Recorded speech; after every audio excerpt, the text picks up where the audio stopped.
त्या दिवसापासून तो दक्षिण किंवा दक्षिण म्हणून ओळखला जाऊ लागला. या प्रदेशात सर्व जीवांचे पूर्वज पित्रे जे येथे मोठ्या आनंदाने राहत होते त्यांचे वास्तव्य होते असे म्हटले जाते. जेव्हा गरुड वर्णन करत राहिला तेव्हा त्याचे डोळे या पवित्र भूमीबद्दल तीव्र श्रद्धेने चमकले. हे ब्राह्मण तो म्हणाला, इथेच विश्वदेव जे केवळ धुळावर स्वतःला टिकून ठेवतात ते आकाशी प्राणी पितरांसोबत राहतात, त्यांची सर्व जगात पूजा केली जाते आणि त्यांच्या अपनांमध्ये समान भाग घेतात. गरुड या गूढ क्षेत्राबद्दल बोलत असताना हवा एका अलौकिक ऊर्जेसह दाट होतीलच. जसे आम्ही या प्रदेशात खोलवर जात होतो तसंच आमच्या डोळ्यासमोरचे दृश्य बदलले. आम्ही आमच्या दुसऱ्या दरवाजाच्या उंबरठ्यावर उभे होतो जिथे वेळ आणि जागेचे जाळे उलगडत असल्याचे दिसत होते. येथे दिव्य ऋषी, पितृलोक ऋषी आणि शाही ऋषी मोठ्या सुसंवादाने राहत होते. त्यांची उपस्थिती हवेत शांतता आणि शांततेच्या तेराने ओतप्रोत होती, पण गरुडाची कथा त्याच्या सावल्याशिवाय नव्हती. या प्रदेशात तो म्हणाला, त्याचा आवाज उदास स्वर घेत माणसांच्या कृतींचे वजन केले जाते आणि मोजमाप केले जाते. त्यांची फळे झाडावर फळासारखी पिकतात आणि येथे दुष्ट राक्षस लपलेले होते. पापी लोकांना अडकवण्याची आणि त्यांना अंधाराच्या खोलवर खेचण्याची वाट पाहत होते. जसे आम्ही पुढे जात होतो तसतशी झाडं उंच होत गेली. त्यांच्या फांद्या द्राक्षे आणि वेलींनी गुंगरल्या होत्या. गंधर्वांच्या गोड सुरांनी हवा कंपित होत होती, जे मंदाराच्या छातीवर धनुधर दात होते, जे ऐकणाऱ्या सर्वांना मंत्रमुग्ध करत होते. येथे दैत्य राजा काळवत एकदा दिव्य संगीतकारांनी गायलेल्या स्तोत्रांनी मंत्रमुग्ध होऊन आपल्या राज्यातून मागे हटला होता. मी एका मोठ्या निवाऱ्याकडे पोहोचलो जिथे मनू आणि यवकृताच्या मुलाने एक मर्यादा निश्चित केली होती जी अगदी सूर्यही ओलांडू शकत नव्हता. आणि या ठिकाणी पुलस्त्याचे प्रख्यात पौष्य जावनाने देवांकडून अमहत्वाचे वरदान मागण्यासाठी तपश्चर्या केल्या होत्या. जसे आपण या गूढ क्षेत्रात खोलवर जात होतो तसंच आपल्याला विविध रूपांचे प्राणी भेटले, जे सर्वजण त्यांच्या घटकांमध्ये वेदे होण्यापूर्वी या पवित्र भूमीवर एकत्र येत होते. इथे दुष्ट कृत्ये करणारे लोक छळाने कुजलेले होते. त्यांच्या भूतकाळातील दुष्कृत्यांच्या आठवणींनी त्यांचा आत्मा त्रस्त झाला होता आणि येथेच वैतरणी नदी वाहू लागली. तिचे पाणी नक्काच शिक्षा झालेल्या व्यक्तीच्या मृतदेहांनी भरले होते. जसे आम्हाला नाही, समुद्राच्या विशाल विस्तारामध्ये जेथे लाटा किनाऱ्यावर हळुवारपणे धडकत होत्या तेथे गरुड उंच उभा होता. त्याचे डोळे एका विशिष्ट भागावर स्थिर होते. हा राजा वरूनचा आवडता प्रदेश आहे, तो गालवाला म्हणाला. त्याचा आवाज पाण्याच्या पलीकडे वाहून जात होता. तेथूनच वरूनची शेती सर्वात जास्त आहे आणि जिथून तो सर्व जलचर प्राण्यांवर राज्य करतो. गरुड बोलत असताना सूर्य पश्चिमेकडे अस्त होऊ लागला. चतुर्थांश भागावर एक उबदार नारळी चमक वाहू लागली. गरुड या प्रदेशाचे महत्त्व समजावून सांगत असताना गाढवाने लक्षपूर्वक ऐकले. प्रख्यात आणि दैवी ऋषी कश्यपाने वरुणाला या राज्याचा राजा म्हणून येथे स्थापित केले. तो म्हणाला, आणि येथे चंद्र दर 15 सुरुवातीला वरुणच्या 6 रसांचे सेवन करून स्वतःला पुनरुज्जीवित करतो. गरुड बोलत असताना हवा आधी शांत होत होती, जणू वरुणची उपस्थिती पाणी शांत करत होती. सूर्य जेव्हा आकाशात खाली बुडाला तेव्हा गरुडाने अस्त नावाच्या डोंगराकडे लक्ष वेधले, ज्याने दिवस आणि रात्र यांच्यातील सीमारेषेची नांद केली. येथूनच संध्याकाळची गोधूळ सुरू होते. तो म्हणाला, त्याचे डोळे सखोल समजुतीने समजतात आणि या चतुर्थांश काळापासून रात्र आणि झोपेने त्यांचा अंधा पसरला. पृथ्वीवरील जिवंत प्राण्यांचा आधा वेळ लुटला. हवा गडद होत गेली, जणू तो गरुडच्या शब्दांवर जोर देत होता. गलवाची उत्सुकता वाढली आणि त्याने गरुडाला त्याची कथा पुढे चालू ठेवण्यास सांगितले. मला या प्रदेशाबद्दल अधिक सांगा, तो म्हणाला. त्याचे डोळे कुशीकडे केंद्रित झाले आणि म्हणून गरुड साकाबद्दल बोलला, ज्याने तिला गरोदरपणात झोपलेले पाहिले होते आणि तिच्या गर्भाला 49 भागांमध्ये कापले होते, ज्यातून मारुताचा जन्म झाला होता.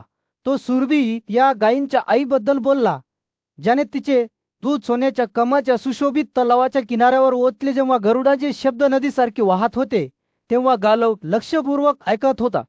त्याने राहूनचे डोके नसलेले खोड, सूर्य आणि चंद्र दोघांनाही गिळंकृत करणारे आणि आजीय ऊर्जा आणि हिरव्या केसांनी वेदांचा जप करणाऱ्या सुवर्णशिरांविषयी ऐकले. त्याने गुणी हैमेदाच्या मुलीबद्दल ऐकले, जी सूर्याच्या आदेशानंतर कुणी खळकून राहिली. रात्रीच्या आकाशात तारे चमकू लागले तेव्हा गरुड त्या प्रदेशाबद्दल बोलला, जिथे वारा अग्निपृथ्वी आणि पाणी त्यांच्या वेदनादायक संवेदनांपासून मुक्त होते. येथे सूर्याचा मार्ग त्याच्या सरळ मार्गापासून विचलित होऊ लागतो. तो म्हणाला, आणि या दिशेने सर्व तेजस्वी वस्तू सौगोलात प्रवेश करतात.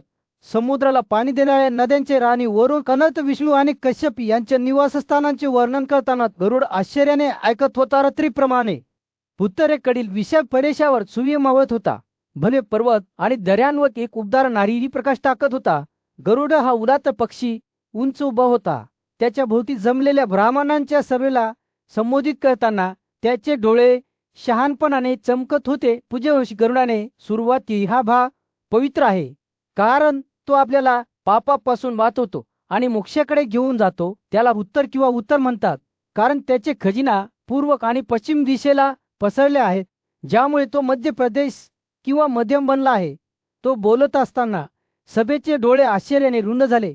त्यांचे मन त्याच्या शब्दांची खोली आत्मसात करत होते. गरुड पुढे म्हणाला, या पवित्र भूमीवर अनाकलनीय उत्कट किंवा अन्यायकारक असे कोणीही राहू शकत नाही. येथेच कृष्ण, नारायण आणि ब्राह्मण ही दैवी त्रिकूट सदा सर्व काळ वळारी म्हणून ओळखल्या जाणाऱ्या आश्रमात राहते. महान महेश्वर त्याच्या अग्निमय तेजाने निसर्ग या वैश्विक मातेस खेळताना हिमावतच्या छातीवर राहतो. जेव्हा गरुड या पवित्र भूमीवर राहणाऱ्या दिव्य प्राण्यांबद्दल बोलत होता, तेव्हा सभागृहाची भीती वाढत गेली. इंद्र आणि मुनी, गंधर्वैश आणि सिद्ध यांच्या नेतृत्वाखालील देवता देखील नारायणच्या दैवी दृष्टीशिवाय महेश्वराला पाहू शकत नाहीत. तसे गरुडाने स्पष्ट केले. जेव्हा गरुडाने पुनरुत्पादित क्रमाच्या सार्वभौमत्वामध्ये चंद्र स्वर्गातून पृथ्वीवर पडणारा पवित्र प्रवाह आणि महेश्वराला आपला भगवान म्हणून प्राप्त करण्यासाठी उमा तिच्या तपश्चर्येतून जात असल्याच्या कथा सांगितल्या, तेव्हा सभेने लक्षपूर्वक ऐकले. काम हिमवत आणि उमा यांच्या कथा एकत्र तेजस्वीपणे चमकल्या आणि राक्षस यक्ष आणि गंधर्वांच्या सार्वभौमत्व व कुबेराच्या स्थापनेने सभेला मंत्रमुग्ध केले. गरुडाने या उत्तरेकडील प्रदेशातील चमत्कारांचे वर्णन केल्याप्रमाणे त्याने मंदाकिनीचा आकाशीय प्रवाह, मंदारा पर्वत, चित्ररथाची उद्याने आणि वैखासांच्या आश्रयस्थानाचा उल्लेख केला. त्याने सिद्धांच्या निवासस्थानाबद्दल सांगितले, जिथे ते इच्छेनुसार खेळायचे आणि आनंदाच्या प्रत्येक वस्तूने वेढलेले होते. अरुंधतीसह 7 ऋषी आणि या भागात उगवत असलेल्या स्वाती नक्षत्र महासभेचे डोळे चमकले. जेव्हा गरुडाने उघड केले की महाकाय ब्रह्म यज्ञाजवळ वास्तव्य करीत होता. यज्ञाचे मूर्त स्वरूप होते.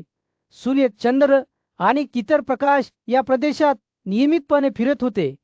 ते पूज्य ऋषी, येथे धर्म म्हटल्या जाणाऱ्या प्रख्यात मुनी गंगेच्या स्वतःचे रक्षण करतात, असे गरुड म्हणाला. जेव्हा सभेने त्या मुनींच्या आरश्यांचा विचार केला, त्यांच्या इच्छेनुसार तयार केलेल्या हजारो खाद्यपदार्थांचा आणि खाद्यपदार्थांचा विचार केला, तेव्हा त्यांच्या लक्षात आले की केवळ नारायण आणि नाराज या काळाच्या पलीकडे जाऊ शकतात.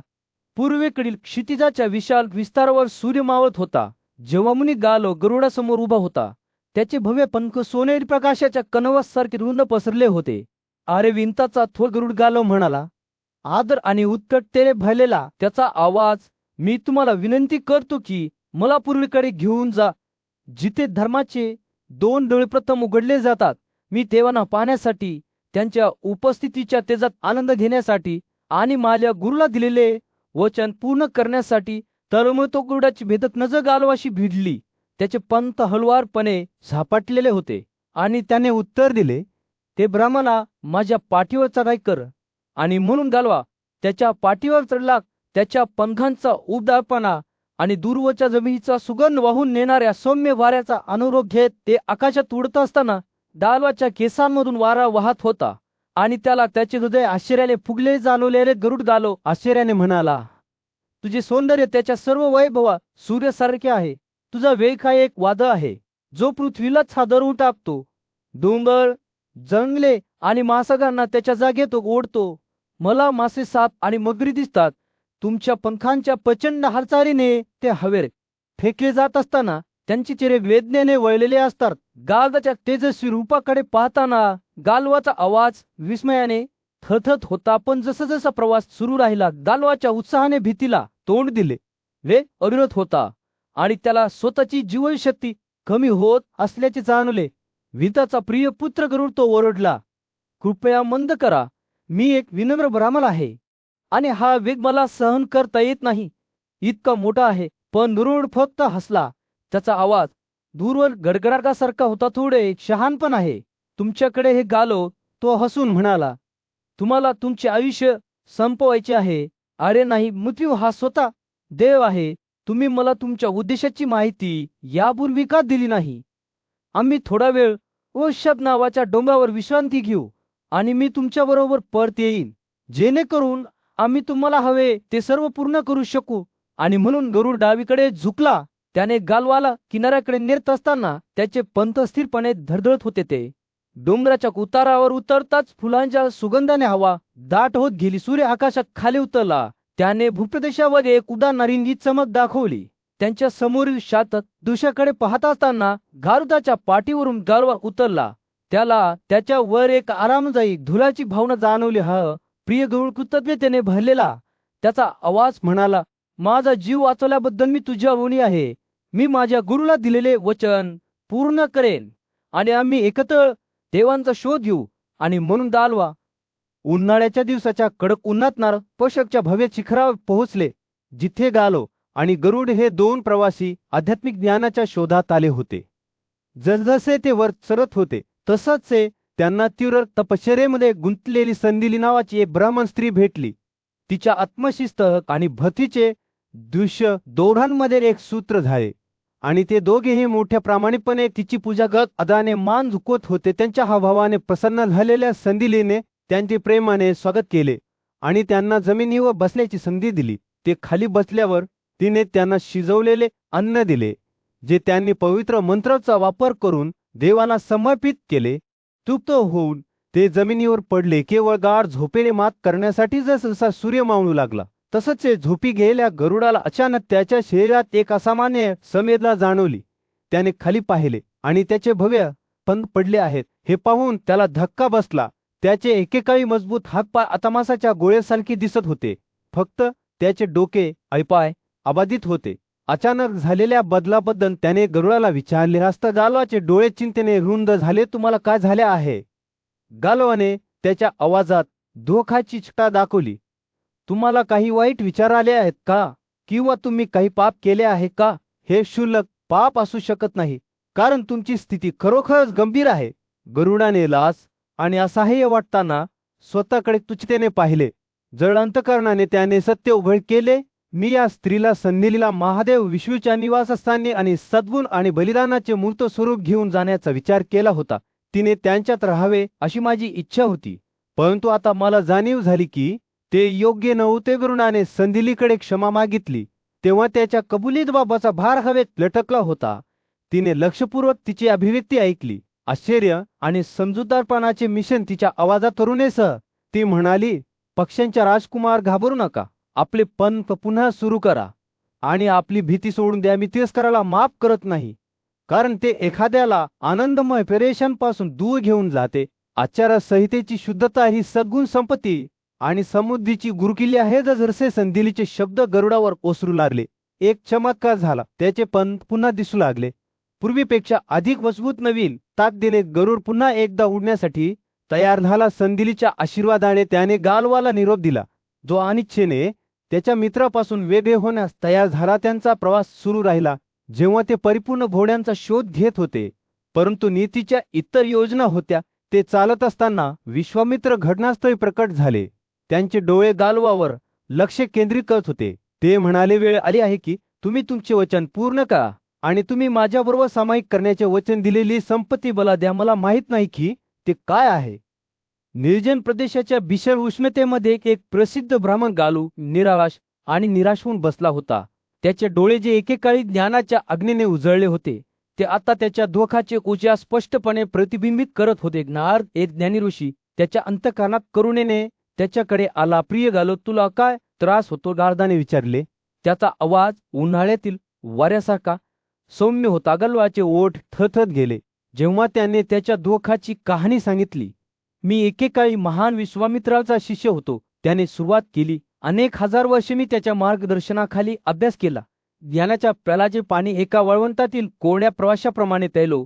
गालवाचे डोळे अश्रूंनी भरून गेले आणि तो पुढे म्हणाला, पण जेव्हा माझ्या गुरुने मला जाण्यास सांगितले तेव्हा मी त्याला विचारले की आमच्या दीर्घ सहवासासाठी मी किती शुल्क द्यावे गालवाने विश्वामित्रांच्या प्रतिसादाचे वर्णन करताना नारदाने लक्षपूर्वक ऐकले. कोशी म्हणाले होते, माझी संसाधने कमी आहेत, पण जर तुम्हाला तुमच्या कृतज्ञतेचे प्रतीक म्हणून काहीतरी द्यायचे असेल तर मला चंद्राच्या तेजासह 800 पांढरे घोडे आणि प्रत्येकी ते काळा कान द्या. शब्द 1000 सूर्यांसारखे गालवाच्या हृदयाला छेदत होती. विश्वामित्राची आज्ञा पूर्ण करण्याच्या त्याच्या असमर्थतेबद्दल बोलताना गालवाचा आवाज फुटला.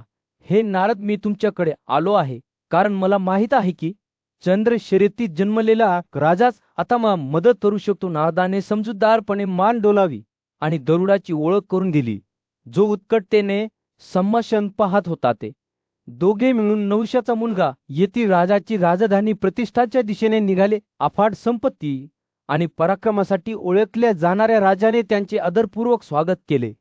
जेव्हा ते एका भव्य वृक्षाच्या सावलीत बसले तेव्हा गरुड त्यांची कथा सांगू लागला.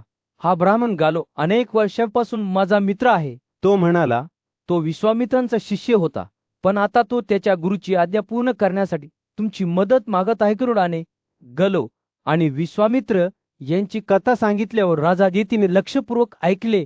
त्याच्या चेहऱ्यावर करुणा आणि कुतूहल यांचे मिश्रण दिसून आले. जेव्हा गरुडाने बोलणे संपवले तेव्हा राजाने त्यांना त्यांची विनंती सांगण्यास सांगितले. गरुड म्हणाला, हे नहुषाच्या पुत्रा, आम्ही तुझ्याकडे या आशेने आलो आहोत की आम्हाला जे हवे आहे ते तू आम्हाला देईलस. आम्हाला 800 पांढऱ्या घोड्यांची गरज आहे, ज्यांचा चंद्रप्रकाश आणि प्रत्येकी एक काळा कान आहे. विनंतीची तीव्रता विचारात घेताना राजाचे डोळे रुंद झालेला पुढे आला. त्याचा आवाज दृढनिश्चयाने भरलेला होता. हे शाही ऋषी, तुमच्याकडून ही देणगी स्वीकारत गालो विश्वामित्रावरील त्याचे कर्ज घेऊ शकेल आणि तपश्चर्या सुरू ठेवू शकेल. तुमची उदारता केवळ तुमची तपस्वी संपत्ती वाढवेल.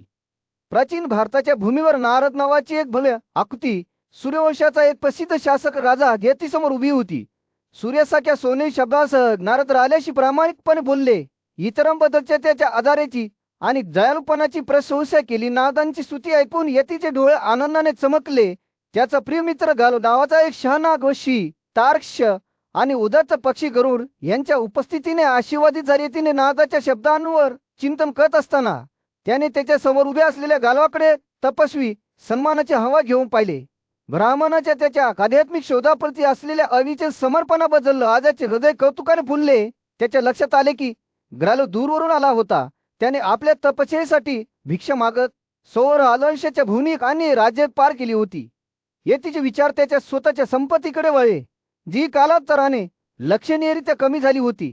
परंतु तो त्याच्या पाहुण्यांना निराश न करण्याचा निर्धार करत होता. सोने स्मिताशाने येथील नारदाला म्हणाली, आज माझे जीवन धन्य आहे आणि ज्या वर्षात मी जन्मलो आहे ते आज खरोखर धन्य झाले आहे. हे पापरे तारश्य, तुझ्या उपस्थितीमुळे माझा हा प्रात्यही आशीर्वादित झाला आहे. पुढे जाण्यापूर्वी तो एका क्षणासाठी थांबला. तथापि मला कबूल करावेच लागेल की माझ्या संपत्तीचे खूप नुकसान झाले आहे. तरीही मी तुम्हाला किंवा या महान ऋषीला निराश करणार नाही.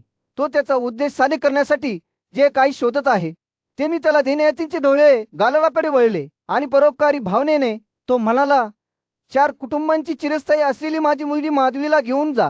ती एक दिव्य व्यक्ती म्हणून सुंदर आहे. तिला पाहणाऱ्या सर्वांमध्ये सद्गुण प्रेरित करण्यास सक्षम आहे. देवपुरुष आणि आदी असुर देखील तिच्या सौंदर्याकडे आकर्षित होतात. तर राजे तिच्या हातासाठी हुंडा म्हणून त्यांची संपूर्ण राज्य देतील. या शब्दासह यतींनी गालवाला त्याच्या मुलीचे नाव माधवी ठेवले. माधवीची भेट स्वीकारताना गालवाचे डोळे कृतज्ञतेने रुंदावले. त्याने होकाराची मान डोलावली आणि त्याच्या बाजूला असलेल्या गरुडाला घेऊन ते येथील निरोप देतात आणि लवकरच परत येण्याचे वचन देतात. ते निघून जाताना नारद गालवाशी बोलतात, शेवटी असे साधन मिळाले आहे ज्याद्वारे घोडे मिळवता येतील. त्या शब्दांसह गरुडाने उड्डाण केले आणि गालवाला त्यांच्या पुढील हालचालीचा विचार करण्यासाठी सोडले. माधवीला आपल्या बाजूला ठेवून गालवार तिच्यासाठी योग्यवर शोधण्याचा विचार करू लागला. त्याने अयोध्येत राहणाऱ्या इक्ष्वाकू राजघराण्यातील न्यायशासक राजा हर्यश्वाच्या सद्गुणांचे स्मरण केले. हा राजा त्याच्या शौर्यासाठी, लष्करी पराक्रमासाठी आणि ब्राह्मणांवरील प्रेमासाठी प्रसिद्ध होता. संततीची इच्छा असलेला तो शात भक्तीचे जीवन जगला. उदत्त तपश्चर्येत गुंतवायला लावा. शहाणा आणि न्यायी राजा हर्यश्वाच्या भुनेत दरबारात तो आणि पूज्यवशी नारद यांच्यात संभाषण सुरू झाले. राजाचे डोळे एका मुलाची उत्कंठेने भरून गेले होते आणि खूप विचार केल्यानंतर तो म्हणाला, माझ्यासमोरची ही मुलगी देवांच्या लायकीचा खजिना आहे. तिचे अवयव अगदी प्रमाणबद्ध आहेत. तिची वैशिष्ट्ये उत्कृष्ट आहेत आणि तिच्याकडे सर्व कला आणि विज्ञान आहे. ती अनेक मुलांना जन्म देईल आणि कदाचित त्यापैकी एक सम्राट देखील असेल. राजाने गालवा या प्रसिद्ध ब्राह्मणाकडे वळून विचारले, मला सांगा, मी या मुलीला कोणता हुंडा देऊ? गालवाने त्याच्या तीक्ष्ण अंतर्दृष्टीने उत्तर दिले, एका चांगल्या जमिनीत जन्मलेल्या चंद्राच्या पांढऱ्या रंगासह आणि रात्रीसारखा एक कान काळ्या रंगाच्या तिला 800 घोडे द्या. ही शुभ कन्या नंतर तुमच्या मुलांची आई होईल. जशी अग्निकाठी ज्वालांना जन्म देते. मुलगा होण्याच्या आशेने राजाचे हृदय आनंदाने फुलले, परंतु त्याच्या वासने त्याच्या निर्णयावर धत जमवले.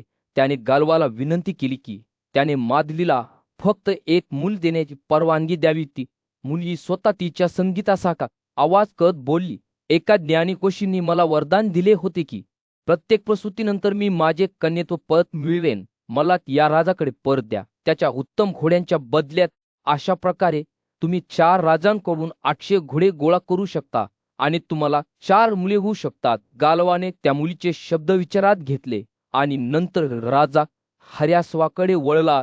हे महान राजा, मी ठेवलेल्या खुंडाचा 4था भाग म्हणून माधवीला स्वीकारा आणि तिला फक्त एक मुलगा मिळवा. मुलाच्या इच्छेने अंदाज झालेल्या राजाने गालवाचा प्रस्ताव मान्य केला.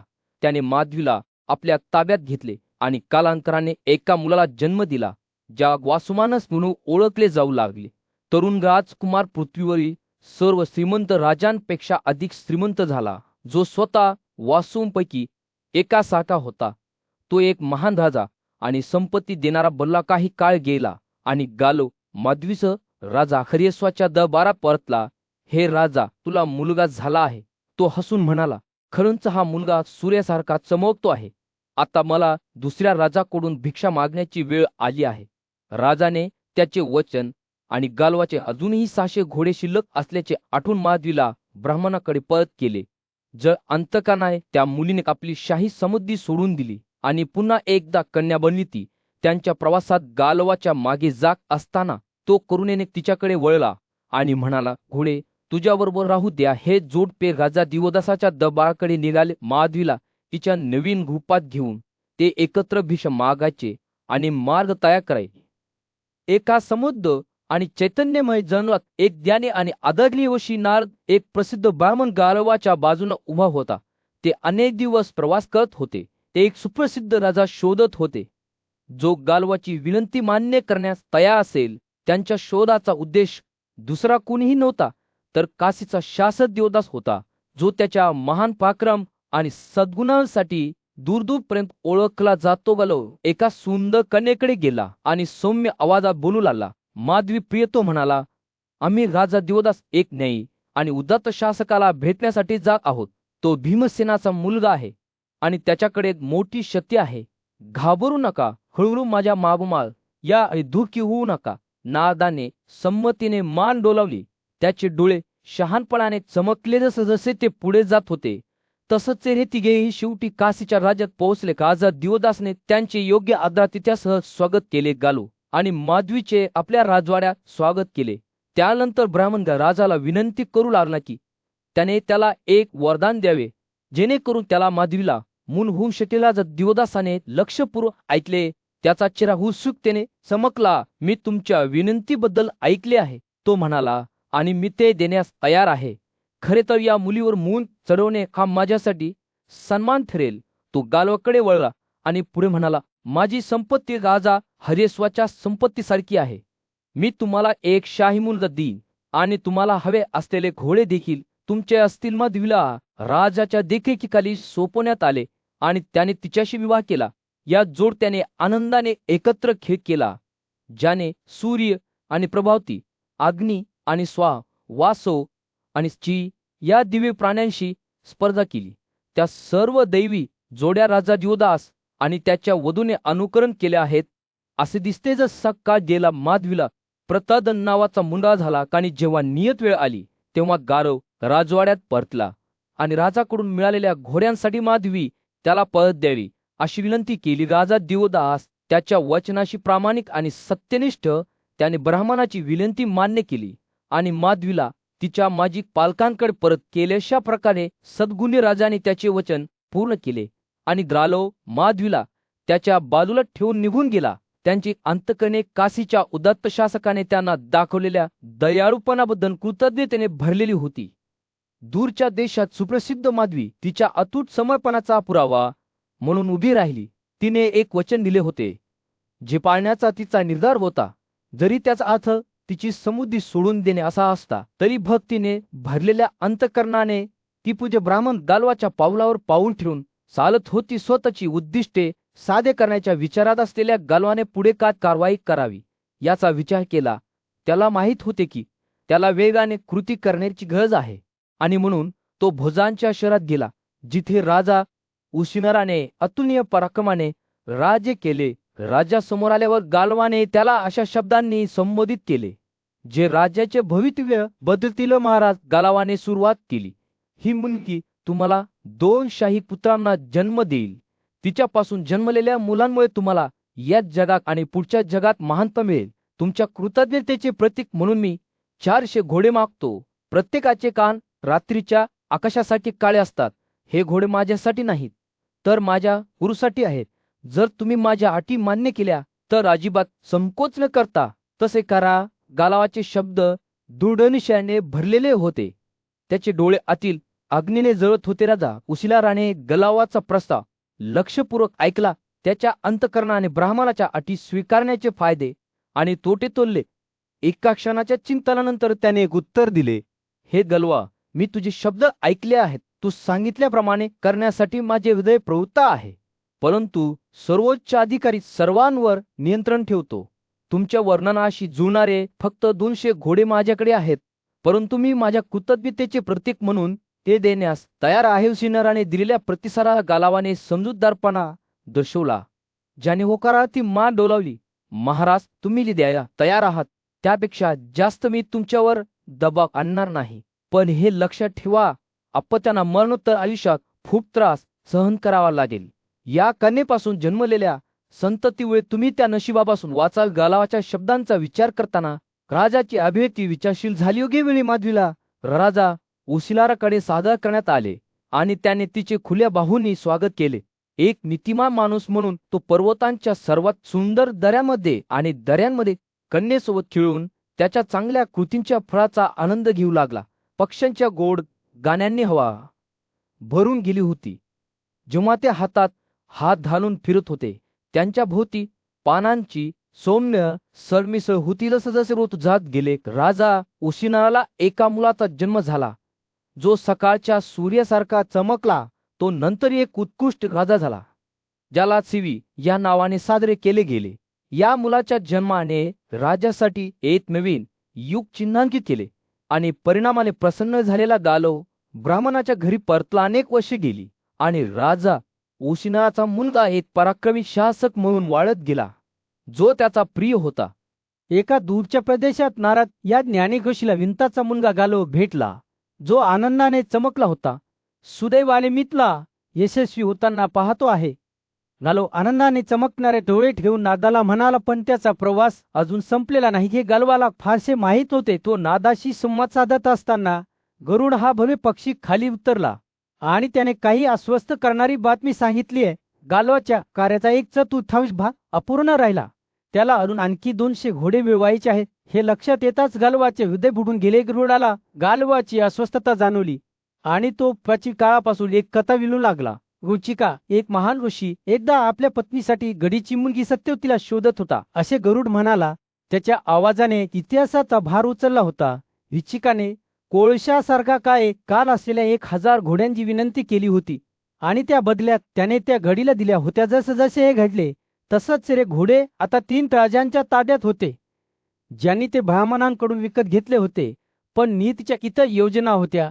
एका नदीवर नेत असताना 400 घोडे वितस्ताने वाहून नेले. गरुडाचे शब्द गालवाच्या हृदयात खोलवर शिरले, जे तुमचे नाही ते तुम्हाला कधीच मिळू शकत नाही. हे शब्द अजूनही त्याच्या मनात प्रतिध्वनित होत असताना गालव नारदकडे वळला आणि त्याने मार्गदर्शन मागितले आणि म्हणून एका नवीन उद्देशाने त्याने आधी मिळवलेल्या पहिल्या माधवीला 200 घोड्यांच्या समतुल्य म्हणून विश्वामित्राला सादर करण्यासाठी गालो निघाला. जेव्हा ते विश्वामित्रांच्या निवासस्थानी पोहोचले तेव्हा गालवाने अभिमानाने 600 घोडे सादर केले आणि माधवीची ओळख करून दिली.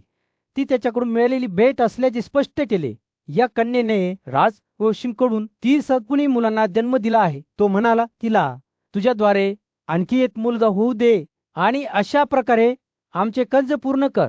त्या सुंदर कन्येकडे पाहत असताना विश्वामित्राचे डोळे चमकले आणि त्याने अंतःकरणपूर्वक गालवाचा प्रस्ताव स्वीकारला. माधवी आता त्याच्या देखरेखीखाली असताना विश्वामित्राला अष्टक नावाचा मुलगा झाला आणि मुलाचा जन्म होताच महान ऋषींनी त्याला सद्गुण आणि लाभ या दोन्हींसाठी संबोधित केले.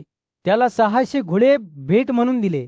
अष्टक त्याच्या आईला त्याच्या बाजूला ठेवून सोमाच्या दिवे क्षेत्रासारखी चमकणाऱ्या शहराकडे निघाला. दरम्यान विश्वामित्राने आपले कर्तव्य पार पाडल्यानंतर माधवीला गालवाच्या देखरेखीखाली परत केले आणि ते एकमेकांना निरोप देत असताना गालवाने तिच्या मुलांसाठी माधवीची प्रशंसा केली, ज्यांनी केवळ त्यांच्या वडिलांनाच नव्हे तर चाग आजांनाही आणि स्वतःला कर्जातून वाचवले. कृतज्ञ अंतःकरणाने गालवाने तरुणाला बरखास्त केले आणि मुलीला तिच्या वडिलांकडे परत केले.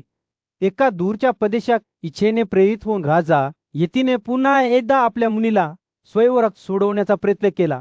तो माधवीसह फुलांच्या माळा घालून एका रथावर स्वार होऊन पवित्र आश्रमाकडे निघाला, जिथे गंगा आणि यमुना नद्यांच्या संगमाने एक शातक आश्रयस्थान निर्माण केले. ना यश मानव, गंधर्व, प्राणी, पक्षी, पर्वत, झाडे आणि जंगलांचे रहिवासी यांच्या सभेत प्रवेश करत असताना फुललेल्या झाडांच्या गोड सुगंधाने हवा भरून गेली. सर्वजण माधवीसाठी योग्य पतीची निवड पाहण्यासाठी जमले. समारंभ सुरू होताच त्या मुलीचे सौंदर्य एका तेजस्वी सूर्यासारखे चमकले. अविचल नजरेने तिने जमलेल्या वरांचे निरीक्षण केले.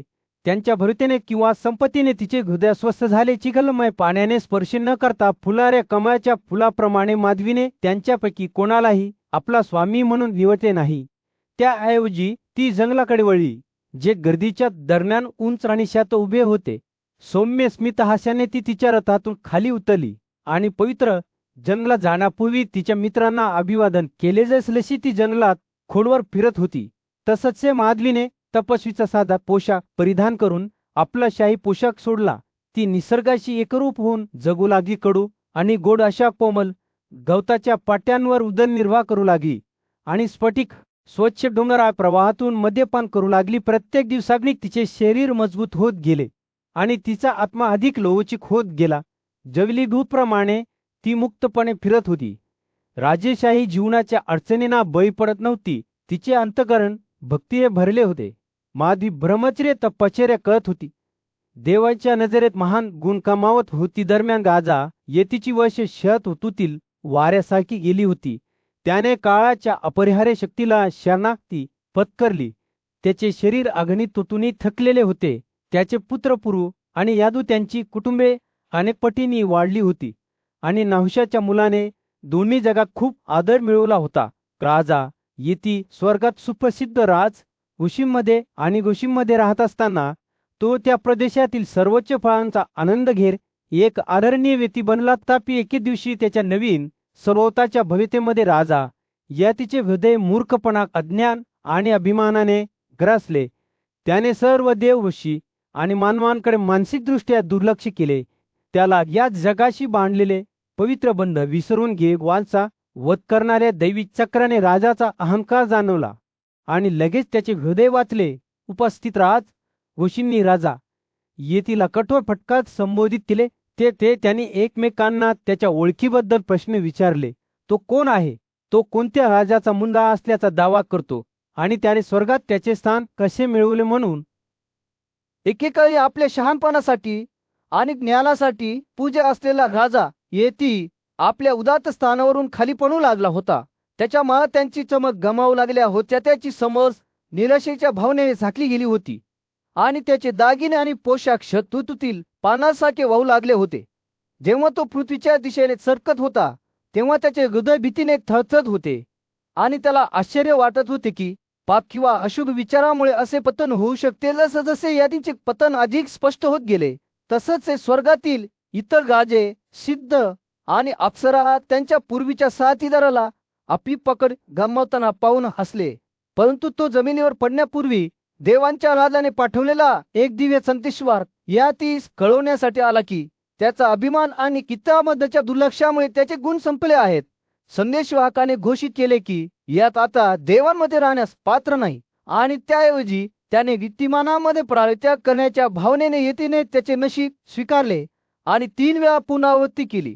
जर मला पडावेच लागले तर मला नीतिमानामध्ये पडू द्या. त्यानंतर तो विचार करू लागला की त्याला कोणत्या प्रदेशात उतरणे सर्वात योग्य ठरेल. खाली पृथ्वीवर नजर फिरवत असताना त्याला 4 पराक्रमी गाजे प्रतर्दन वासुमान शिवी आणि अष्टक नेहमीच्या जंगलात जमले आणि वाजपेय म्हणून ओळखले जाणारे भव्य यज्ञ करत असल्याचे दिसले. त्यांच्या बलिदानाच्या आगवीचा धूर आकाशात वर चढला आणि पवित्र गंगा नदीप्रमाणे स्वर्ग आणि पृथ्वीला जोडला. धुपाच्या सुगंधाने मार्गदर्शित येती पृथ्वीवर उतरला. त्याचे शरीर हाणामध्ये हळुवारपणे हलत होते जोपर्यंत तो 4 राजांमध्ये उतरला जे त्यांच्या सौंदर्य बुद्धी आणि धर्मनिष्ठेसाठी प्रसिद्ध होते. 4 महाकाय बलिदानाच्या अग्नीसारखे दिसणारे राजे कुतूहलाने या तिकडे गेले. तू कोण आहेस? त्यांनी विचारले. तू कोणत्या राज्यातून किंवा देशातून आला आहेस? तू एकशे देव धरंधर किंवा राक्षस आहेस का? यातीने नम्रपणे उत्तर दिले. मी राजा याती आहे जो माझ्या सद्गुणांच्या समाप्तीमुळे स्वर्गातून पडला आहे. मला नीतिमानामध्ये पडण्याची इच्छा होती आणि म्हणून मी तुमच्यात उतरलो आहे. राजांनी यातीचे मनापासून स्वागत केले. त्यांना त्यांचे गुण आणि त्यांच्या बलिदानाची फळे देऊ केली. तथापि त्याने त्याचा क्षत्रिय वासा आणि इतरांच्या गुणोत्तेज कमी करण्यास आणि दर्शवत नकार दिला. तेवढ्यात तपश्चर्येत गुंतलेली माधवी ही स्त्री घटनास्थळी पोहोचली. राजांनी तिला त्यांची मावशी म्हणून मान्यता देत तिला खूप आदराने अभिवादन केले. त्यांनी तिला भेट देण्याचा हेतू विचारला आणि तिने उघड केले की ती यातीची मुलगी आहे जी हरणासारखी जंगलात राहते. तिने तिच्या मुलांनी कमावलेल्या गुणवत्तेचा एक भाग वाटून घेण्याचा प्रस्ताव दिला जे देखील गलवाचे वंशज होते. माधवीने हलवले. देवांच्या क्षेत्रात मानवांमधील एक पराक्रमी शासक राजा येती त्याच्या स्वतःच्या चुकीमुळे स्वर्गातून फेकला गेला होता. त्याच्या अहंकाराने त्याला ग्रासले होते ज्यामुळे तो आकाशीय रहिवाशांमध्ये बहिष्कृत झाला होता. तथापि त्याच्या समर्पित मुलीच्या मुलांच्या मदतीने त्याचे नशीब लवकरच बदलणार होते. जसजसे सद्गुणी राजे वासुमान प्रतर्दन शिवी आणि अष्ट यांनी पृथ्वीवरील येतीला ओळखले तसंच तो पृथ्वीच्या पृष्ठभागाला स्पर्श न करता पुन्हा स्वर्गात उठला. त्यांनी त्यांच्या स्वतःच्या चांगल्या कृतींना त्याच्या परत येण्याचे कारण म्हणून मान्य करत त्यांचे उघड्या बाहूंनी स्वागत केले. आपल्या उदारतेसाठी प्रसिद्ध असलेल्या वासुमानाने सर्वप्रथम आपली जमा झालेली योग्यता यातींना सादर केली. तो म्हणाला, मी माझ्या त्याग आणि भेटवस्तूंद्वारे जे काही कमावले आहे ते सर्व घेऊन जा. शूर क्षत्रिय प्रतर्दन पुढे म्हणाला, हे राजा, एक योद्धा म्हणून मला मिळालेली प्रसिद्धी ती सर्व घेऊन जा.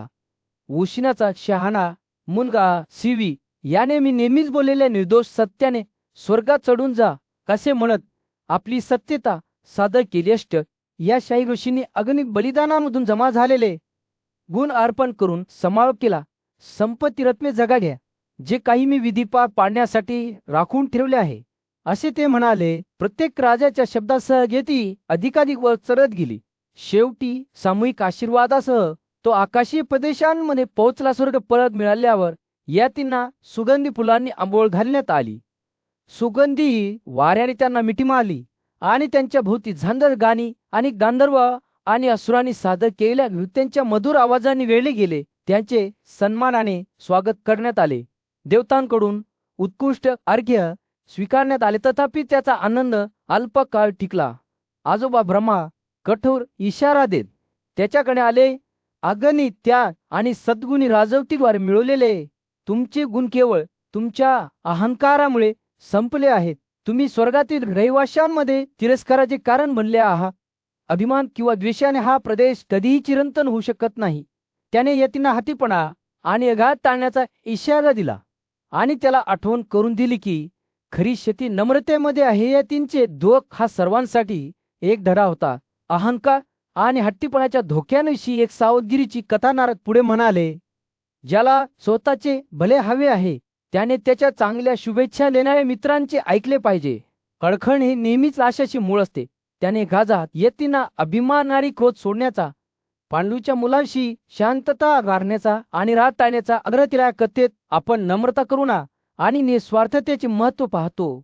ज्यांना सद्गुण आणि नप्तेचे खरे स्वरूप समजते त्यांना जगाच्या कामकालाचे सखोल ज्ञान मिळेल. राजा या तिची कथा एक स्मरणपत्र म्हणून काम करते की आपल्यातील सर्वात महान देखील करू शकतो.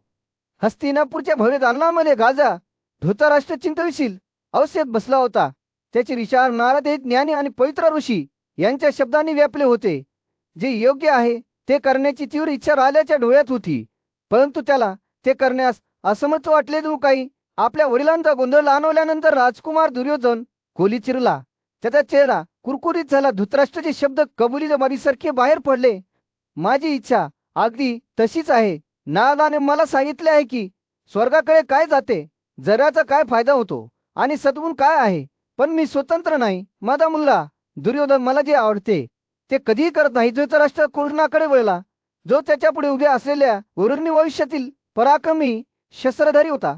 कृष्ण, तू मला स्वर्गाचा मार्ग सांगितला आहेस आणि मला माहित आहे की तो आपल्या राज्यात शांतता आणेल. तो म्हणाला, पण दुर्योधन तर्क ऐकणार नाही. किती ज्ञानी लोक त्याला सल्ला देत असले तरी राजाच्या डोळ्यांनी कृष्णाला विनवणी केली. तू पराक्रमी शस्त्रधारी माझ्या मुलाला जे योग्य आहे ते करण्यास प्रवृत्त करशील का? कृष्णाने दुर्योधनाशी संपर्क साधला. त्याचे शब्द दयाळूपणे आणि चिंतेने गोतप्रत होते. दुर्योधन, सर्वोत्तम कुरुमी, विशेषतः तुमच्या आणि तुमच्या अनुयायांच्या भल्यासाठी बोलत असलेले हे शब्द ऐका. त्याने त्यांच्या पूर्वजांच्या शहाणपणाबद्दल, त्यांना वर्षाने मिळालेल्या उदात्त गुणांबद्दल आणि न्याय वागण्याचे महत्त्व सांगितले. पण दुर्योधनचा चेहरा अडखळत राहिला. कृष्णाने त्याचा आवाज सौम्य पण घामकळ पुढे म्हटले, तुमची वागणूक विकृत आहे, पापमय आणि दुष्ट मार्गांमध्ये सातत्यपूर्ण आहे. जर तुम्ही हे मार्गात आले तर तुम्ही तुमचे स्वतःचे भले साधित कराल, तुमच्या भावांच्या, अनुयायांच्या आणि सल्लागारांच्या पापपूर्ण कृत्यांपासून सुटका कराल. त्याने दुर्योधनाला सद्गुणी आणि शूर असलेल्या पांडूच्या मुलांशी शांतता प्रस्थापित करण्याचा आग्रह केला. कृष्णाच्या शब्दांनी एक स्पष्ट चित्र रेखाटले. त्या शांततेचा संपूर्ण जगाला फायदा होईल. तुम्हाला विनम्रता लाभली आहे. तुम्ही उदात्त भविष्यात जन्माला शिकता आणि दयाळू अंतकरण बाळगा. तुमच्या वडिलांच्या तसेच तुमच्या आईच्या आज्ञांचे पालन करा. शहाणपणाच्या सल्ल्यानुसार वागू न शकल्याने होणाऱ्या परिणामाबद्दल ते बोलले. जसे की जो टिंपाकाचे फळ घेतो. दुर्योधन शांत राहिला, पण कृष्णाने जोर देऊन म्हटले, जो त्याच्या आवडीच्या विरुद्ध चांगल्या हेतूच्या मित्राचे शब्द नाकारतो परंतु खरोखरच इतके विरोधी शब्द स्वीकारतो, तो लवकर त्याच्या शत्रूंच्या अधीन होतो. त्याने दुर्योधनाला पापी आणि मूर्ख लोकांपासून संरक्षण मिळवण्याच्या धोक्यांविषयी इशारा दिला. कृष्णाचे शेवटचे शब्द एका आव्हानासारखे हवेत टांगलेले होते. हे भरत, पहा, पांडूच्या मुलांशी मिलन करणे हे तुमच्याशी मिलन करण्यापेक्षा चांगले आहे. राज्यावर सूर्य मावत होता. जमलेल्या सरदारांवर आणि राजकुमारांवर एक उदार नारिंगी प्रकाश टाकत होता. आदरणीय कथाकार वैशंपायन त्यांच्या समोर उभा होता. त्याचे डोळे शहाणपणाने चमकू लागले आणि तो बोलू लागला, माझे ऐका हे दुर्योधन. त्याचा आवाज मंद आणि सौम्य होता. तो म्हणाला, कृष्ण पराक्रमी शस्त्रधारी तुझ्याशी शांती आणि सलोख्याचे शब्द बोलला आहे. त्याला नातेवाईकांमध्ये सुसंवाद आणायचा आहे आणि आपले राज्य उद्ध्वस्त करणाऱ्या कडू संघर्षाचा अंत करायचा आहे. दुर्योधनचा चेहरा काळापुट झाला. त्याचे डोळे क्षीण होत चाललेल्या प्रकाशात ठिणगीसारखी चमकले. पण शांतनूचा मुलगा भीष्म त्याच्या आसनावरून उठला. त्याचा आवाज शांत आणि अधिकृत होता. दुर्योधन, तो म्हणाला, केशवाचे शब्द ऐका. ते सद्गुण आणि लाभाने भरलेले आहे आणि आपल्या राज्यात समृद्धी आणि आनंद आणतील. रागाच्या प्रभावाला बळी पडू नका. कर ज्ञानी आणि थोर कृष्णाच्या सल्ल्याचे पालन करा. महान गुरु द्रोणही आपल्या आसनावरून उठला.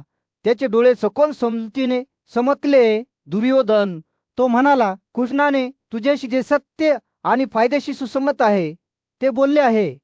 हे महाराज, त्याचे शब्द स्वीकारा आणि माधवाकडे दुर्लक्ष करू नका.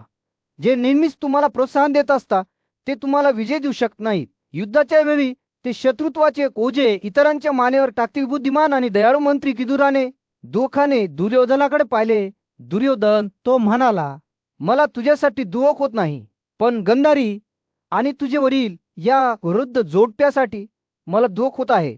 अशा दुष्ट मुलाला जन्म देऊन जे त्याच्या वंशाचे सहारक आहे, त्यांना भिक्षा मागत दुःखात पृथ्वीवर भटकावे लागेल. आपल्या भावांमध्ये बसून आणि सर्व राजांनी वेळलेला राजा धृतराष्ट्र शेवटी बोलला आहे का? हे दुर्योधन, तो म्हणाला, केशवाचे शब्द स्वीकाराचे शाश्वत, अत्यंत फायदेशीर आणि तुमच्या सर्वोच्च हितासाठी अनुकूल आहेत. या कृष्णाने केलेल्या निर्दोष कृतींच्या मदतीने सर्व आलांमध्ये आम्हाला आपल्या सर्व प्रिय वस्तू मिळतील याची खात्री होईल. सूर्य क्षितिजाच्या खाली बुडत असताना, काजला अंधू करणारा ढकलत असताना दुर्योधनाचा चेहरा अडखळत राहिला. त्याचे हृदय अजूनही रागाने आणि महत्वाकांक्षेने द्रास्ते होते. परंतु वैशंपायनाचे शब्द एका आव्हानासारखे हवेत लटकत होते, जे त्याला देव केलेले शहाणपण आणि करुणेची आठवण करून देते आणि जे तो अद्याप स्वीकारणे निवडू शकतो. जसजसे वैशंपायन बोलत होते तसच त्याचे शब्द धृतराष्ट्राच्या राजवाड्याच्या खोल्यांमध्ये प्रतिध्वनित होत होते. भीष्म आणि दोन ज्यांना नेहमीच त्याच्याबद्दल सहानुभूती होती, त्यांचा शहाणपणाचा सल्ला ऐकून म्हाताऱ्या राजाचे डोळे अश्रूंनी भरून आले. त्यांनी दुर्योधनाला संबोधित केले. त्यांचे आवाज ठाम पण सोने होते आणि त्याला त्याच्या भूमिकेवर पुनर्विचार करण्याचे आवाहन केले. विचार करा, माझ्या मुला. भीष्म दयाळूपणे म्हणाला. दोन्ही कृष्णाने अद्याप आपली शस्त्रास्त्रे परिधान केलेली नाहीत. गांधीव शात आहे आणि युद्धाच्या अग्नीवर धौम्याचे नैवेद्य ओतले गेलेले नाहीत. युधिष्ठिराने अद्याप तुमच्या सैन्यावर कागाची नजर टाकली नाही. प्रीताचा मुलगा भीमने आपल्या विभाजनादरम्यान आपले स्थान घेतले नाही किंवा आमच्या विभागांना चिरडण्यासाठी त्याने आपली पराक्रमी गदा पकडली नाही. दोन पुढे म्हणाले. आणि नकुल, सहदेव, धृष्टद्युम्न, विराट, शिखंडी आणि शिशुपालाच्या मुलाने अद्याप आपली शस्त्रास्त्रे परिधान केली नाही. तसेच त्यांनी तुमच्या तुकड्यांवर बाणांचा वर्षाव केलेला नाही. युद्धाचे भीषण खान अद्याप आपल्या जमलेल्या राजांवर पडले नाही. तसेच शूर धनुर्धरांच्या लोखंडी आणि पोलाद शस्त्रांनी आपल्या योद्ध्यांच्या छातीला छेद दिलेला नाही. जसे वैशंपायन कथन करत राहिले तसंच ते दृश्य त्याच्या श्रोत्यांच्या डोळ्यासमोर चित्रपटासारखे उलगडत गेले. त्याने वर्णन केले की भीष्म आणि द्रोण यांच्या शब्दांनी दुर्योधनाचे हृदय अजूनही कसे विचलित होऊ शकते आणि पांडवांप्रती असलेला त्याचा शत्रुत्व बाजूला ठेवण्याचा आग्रह केला. युधिष्ठिराला आलिंगन देऊन तुमचे स्वागत करू द्या. त्याच्या आवाजाने एक स्पष्ट चित्र रेखाटताना वैशंपायन म्हणाला. त्याला तुम्हाला अभिवादन करू द्या. आदराने आपले डोके वाकून त्या राजाने, जो त्याच्या उदार यज्ञोपितांसाठी प्रसिद्ध आहे, त्याचा उजवा हात तुमच्या खांद्यावर ठेवू द्या.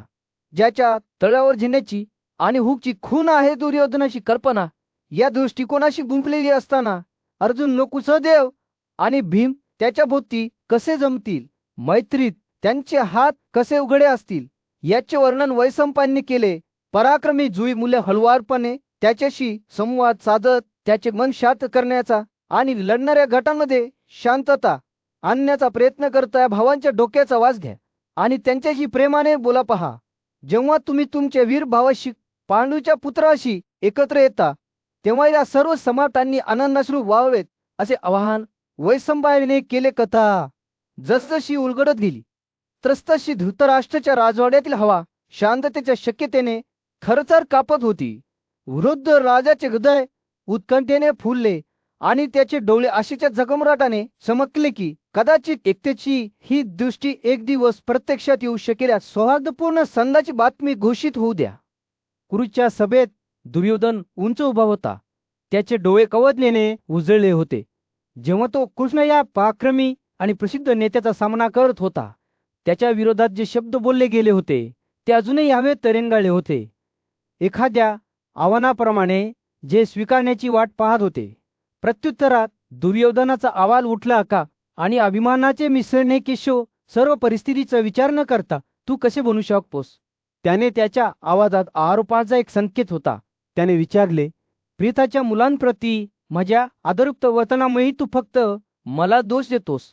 तू दोन्ही बाजूंच्या सामर्थ्य आणि कमकुवतपणाचे वजन केलेस का? तरीही असे दिसते की तू क्षत्रिय राजा, गुरु आणि आजोबा यांच्यासह इतरांकडे दुर्लक्ष करून मला दोष देण्यासाठी एकटे सोडतोस. कृष्णाची अभिव्यक्ती शांत राहिली, पण दुर्योधन दाबून राहिला. त्याचे शब्द नदीसारखे वाहत होते. फाशीच्या खेळात मी पांडवांकडून राज्य जिंकले, ज्यांनी ते आनंदाने स्वीकारले होते.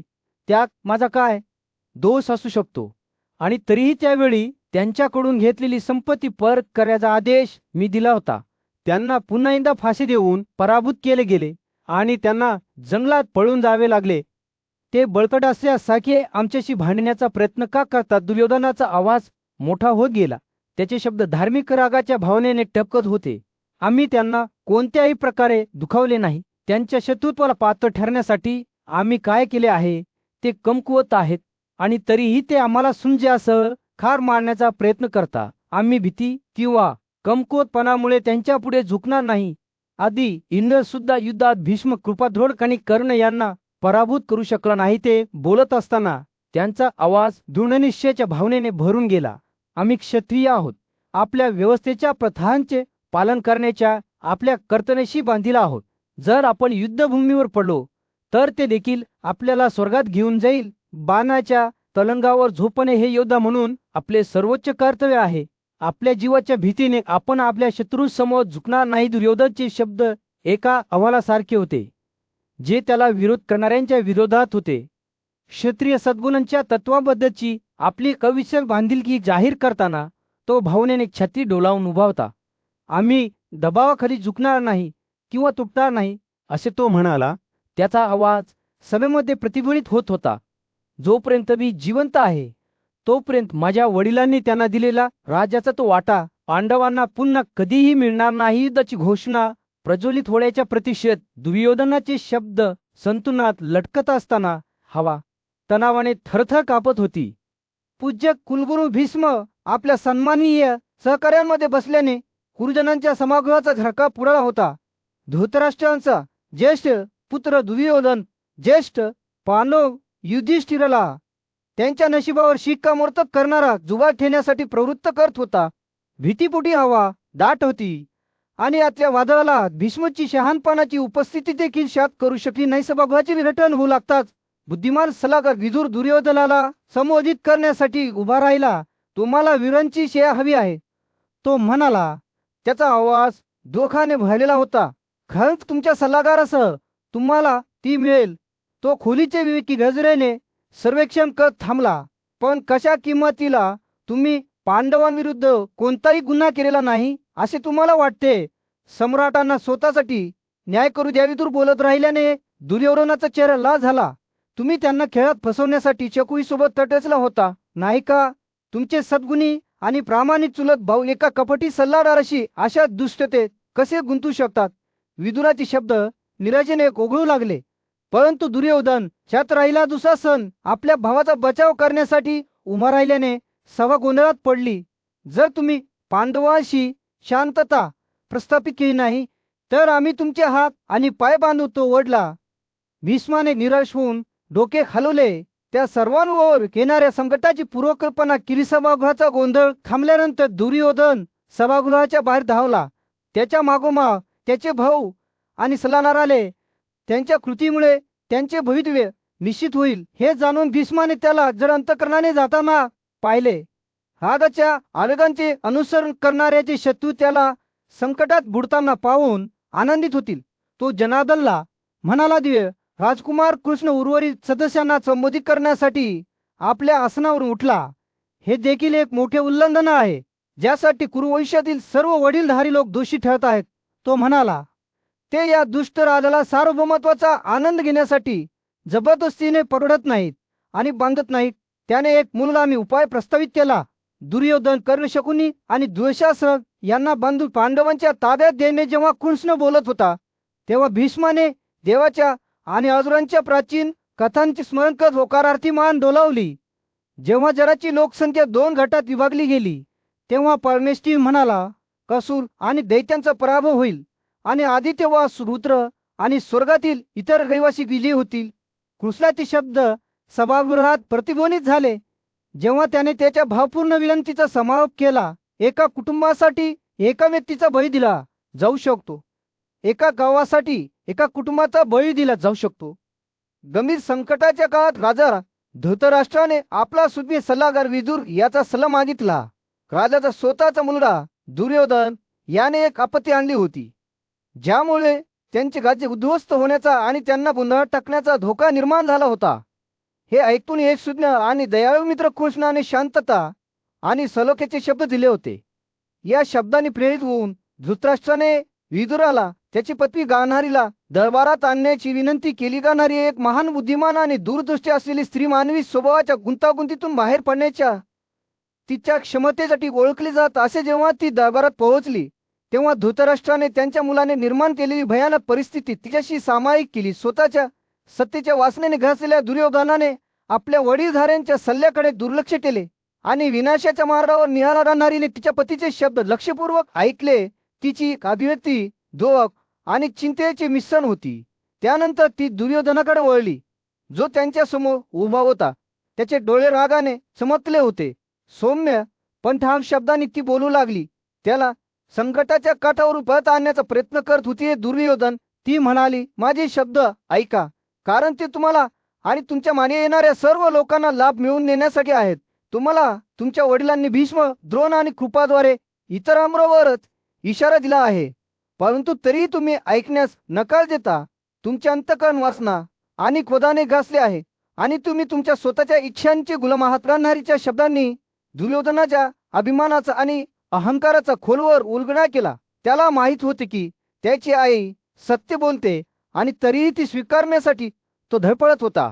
जर अंतःकरणाने गांधारी बोलत राहिला आणि पांडवांशी शांतता आणि सलोखा साधण्याचे आवाहन करत राहिला, ती म्हणाली, हे मुला, तू या राज्यावर राज्य करण्यास योग्य नाहीस. तुझ्या संवेदना अनियंत्रित आहेत आणि तुझ्या उत्कटतेने तुला घराचे आहे. इतरांवर विजय मिळवण्याची आशा करण्यापूर्वी तू स्वतःवर विजय मिळवायला शिकले पाहिजेस. युद्धाचा मार्ग केवळ नाशाकडे घेऊन जाईल, तर शांतता आणि सलोख्याचा मार्ग समृद्धी आणि आनंद. आणि दुर्योधनाचा त्याच्या आईचे शब्द ऐकून कमी होऊ लागला.